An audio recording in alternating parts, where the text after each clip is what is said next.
Welcome back dear student. स्वागत है आपका ये लेक्चर सीरीज। लास्ट जो अपनी ऑर्गेनाइजेशन बिहेवियर के अंदर हमने यूनिट स्टार्ट की थी उसका टाइटल था कम्युनिकेशन। हमने कम्युनिकेशन को समझा था, कम्युनिकेशन की प्रोसेस क्या होती है उसे समझा था। कम्युनिकेशन के अंदर 7 C's जो हैं हमने उनको समझा था। आज हम पूरा करेंगे जो हमने टॉपिक स्टार्ट किया था, इम्पोर्टेंस ऑफ कम्युनिकेशन। यदि आप कम्युनिकेशन की इम्पोर्टेंस को अटेन करना चाहते हो तो आपको कम्युनिकेशन क्या रखना पड़ेगा, इफ़ेक्टिव रखना होगा। क्योंकि आपका कम्युनिकेशन इफ़ेक्टिव होगा तभी आप क्या करेंगे, जो ऑर्गेनाइजेशन है जिसको हम वर्क प्लेस बोल रहे हैं वहाँ पे आप एक अच्छा कल्चर ला सकेंगे। वहाँ पे आप एक अच्छे लीडर बनेंगे तो एक अच्छी टीम बनेगी आपकी। आप कोई नया इनोवेशन लाना चाहते हो, कोई नई टेक्नोलॉजी लाना चाहते हो तो आप प्रॉपर कम्युनिकेशन के थ्रू ही आप उन्हें समझा सकते हो।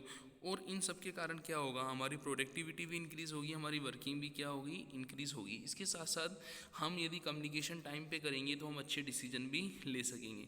अब इस बात को हम इस तरीके से समझते हैं कि जो कम्युनिकेशंस की इम्पोर्टेंस है वो मैनेजमेंट, कोई भी ऑर्गेनाइजेशन है उसकी एफिशिएंसी को क्या करता है, इंक्रीज़ करता है। और जब मैनेजर एफिशिएंट होंगे तो वो एक दूसरे को क्या करेंगे, कोऑपरेट भी करेंगे। वहाँ पे ऑर्गेनाइजेशन के अंदर पीस होगी और ऑर्गेनाइजेशन के जो एम्प्लॉई हैं उनका मोरल भी क्या होगा, इंक्रीज़ होगा। तो हमने कम्युनिकेशन की इंपॉर्टेंस को हमने देखा था, जिसमें हमने 9 पॉइंट देखे हैं। जो 6 पॉइंट थे हमने लास्ट लेक्चर के अंदर कवर किए थे और जो 3 पॉइंट थे हमने इस लेक्चर के अंदर कंप्लीट किया है। तो बढ़ते हैं हम आगे। आज जो हम पढ़ेंगे कम्युनिकेशन के अंदर, हम कम्युनिकेशंस की क्या पढ़ेंगे, बोलो फॉर्म पढ़ेंगे कि फॉर्म ऑफ कम्युनिकेशन क्या होती है। तो फॉर्म की यदि हम देखें तो पहला फॉर्म आता है, टाइप आता है, वो आता है फॉर्मल कम्युनिकेशन।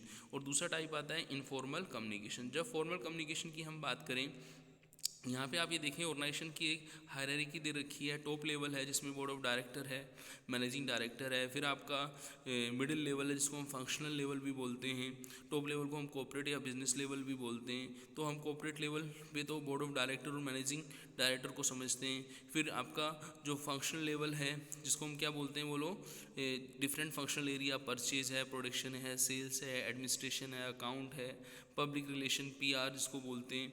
तो उन सबको हम किस में इंक्लूड करते हैं, बोलो सेकंड जो मिडिल लेवल है जिसको हम क्या बोलते हैं, वो आपका बोलो फंक्शनल लेवल बोलते हैं। फिर सबसे लास्ट में आता है आपका क्या, बोलो लोअर लेवल जिसको हम क्या बोलते हैं, ऑपरेशनल या आपका ऑपरेशनल स्टाफ। तो ये जो कम्युनिकेशंस होता है, जब लेवल के बेस पर हम कम्युनिकेशंस को देखते हैं तो पहला आता है आपका डाउनवर्ड कम्युनिकेशन। नॉर्मली जब टॉप से आपका मिडिल लेवल, मिडिल से लो लेवल को इन्फॉर्मेशन सेंड की जाती है, कम्युनिकेट की जाती है, तो उसको हम क्या बोलते हैं, बोलो उसको हम बोलते हैं बच्चों, कौन सा कम्युनिकेशन, डाउनवर्ड कम्युनिकेशन।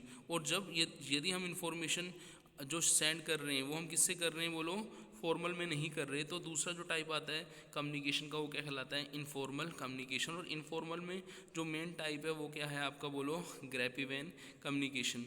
तो हम यहाँ पे इस लेक्चर के अंदर फॉर्मल इनफॉर्मल कम्युनिकेशन को समझते हैं। सबसे पहले हम देखते हैं फॉर्मल कम्युनिकेशंस के अंदर। तो फॉर्मल कम्युनिकेशन के अंदर सबसे पहले आता है आपका, बोलो डाउनवर्ड। डाउनवर्ड कम्युनिकेशन कब होगा, बोलो बच्चों, जब आपका कम्युनिकेशन सुपीरियर टू सबॉर्डिनेट होगा। ये प्रिवेंटिव या करेक्शन ऑफ एम्प्लॉय एरर या great job satisfaction improvement in moral. तो ये जो आपके सुपीरियर जो हैं वो सबॉर्डिनेट के लिए करते हैं, तो वो डाउनवर्ड कम्युनिकेशन के अंदर आता है। इसके बेनिफिट्स भी होते हैं कि हमारा जो है एम्प्लॉय कोई एरर करता है वो ठीक हो सकती है, एम्प्लॉय को जॉब सेटिस्फेक्शन भी मिलेगा, उसका मोरल भी इंक्रीज़ होगा जब हम उसको क्या करेंगे, करेक्शन बताएंगे। इसके अलावा प्रॉब्लम क्या हो सकती है, कभी कभी इनसफिशिएंट अनक्लियर मैसेज होता है, इनकम्प्लीट। आपको याद हो हमने पढ़ा था कंप्लीटनेस नहीं होती मैसेज के, तो इनसफिशिएंट अनक्लियर मैसेज होता है तो वो प्रॉब्लम क्रिएट कर सकता है।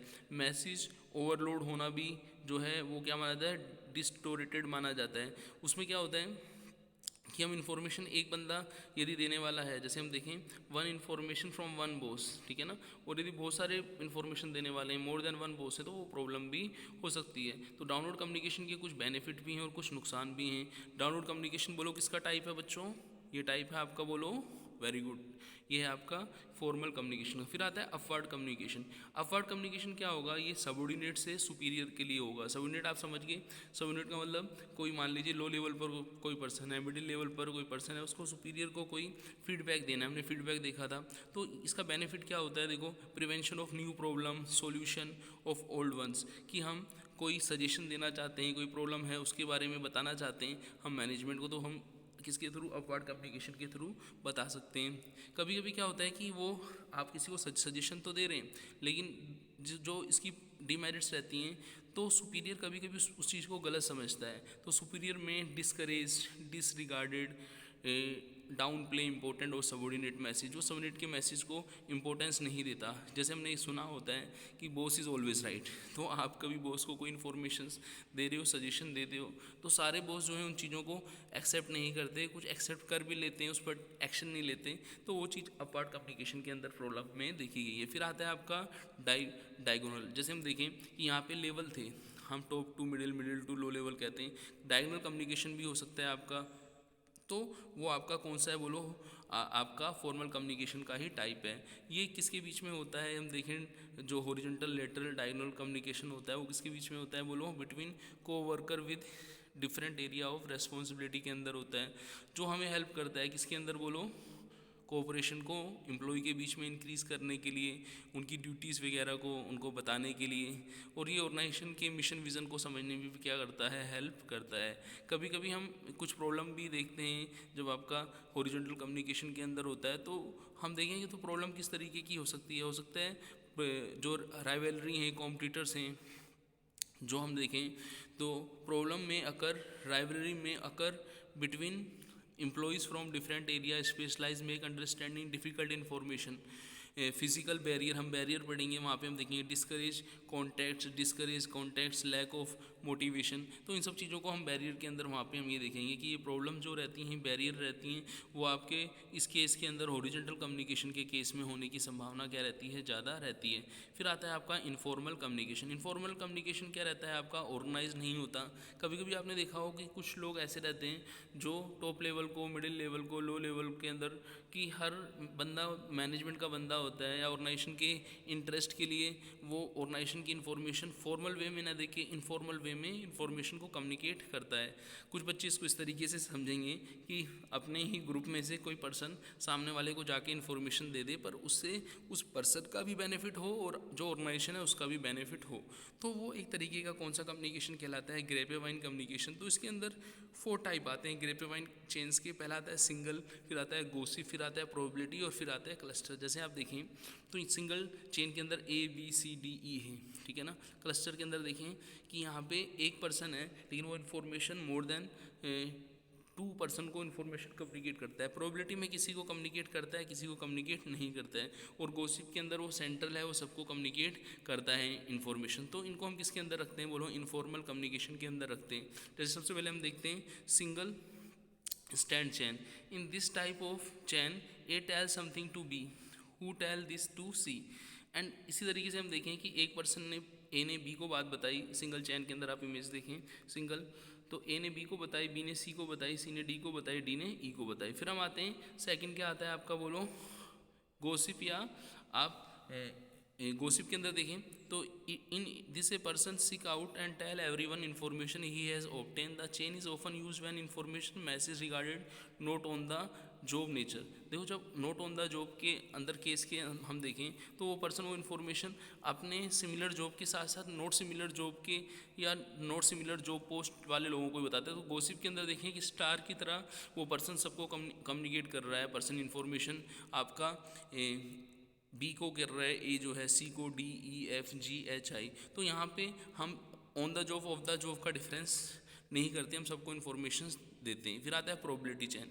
प्रोबेबिलिटी चैन के अंदर हो सकता है कि पर्सन किसी को इन्फॉर्मेशन दे, किसी को इन्फॉर्मेशन नहीं दे। जिसको वो कहते हैं ना, जिस पर मुझे विश्वास है उसको तो मैं इन्फॉर्मेशन दे रहा हूँ, लेकिन जिस पर मुझे विश्वास नहीं है उसको मैं इन्फॉर्मेशन नहीं दे रहा। तो in it individual are indifferent to the person to whom they are passing some information. This chain is found when information somewhat is interesting but not really significant. फिर लास्ट आता है आपका क्लस्टर। क्लस्टर के अंदर हम ये देखें इस इमेज के अंदर A B E B C D E F G H, आगे B C D E F G H I J K L को इन्फॉर्मेशन दे रहे हैं। In this type of chain A tells something to few selected individual B C D E, और जो some of these individual inform other selected individual. तो उनमें से देखें B C D में से बी जो है एफ जी एच को इन्फॉर्मेशन दे रहा है, सी आई को इन्फॉर्मेशन दे रहा है, डी जे के एल को इन्फॉर्मेशन दे रहा है और ई किसी को इन्फॉर्मेशन नहीं दे रहा। तो ये आपका कौन सा टाइप कहलाता है बोलो, इन्फॉर्मल के अंदर ग्रेपिफाइन।